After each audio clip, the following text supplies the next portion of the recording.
Did you know Australia once declared war on birds? Yep, an actual war against emus. And guess who won?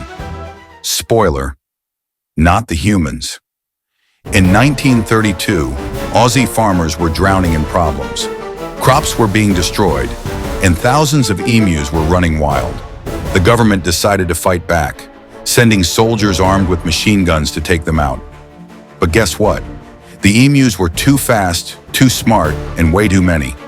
The birds outran bullets, dodged traps, and basically turned the war into a joke. A war against birds, and the birds won. How do you lose a war to something with feathers?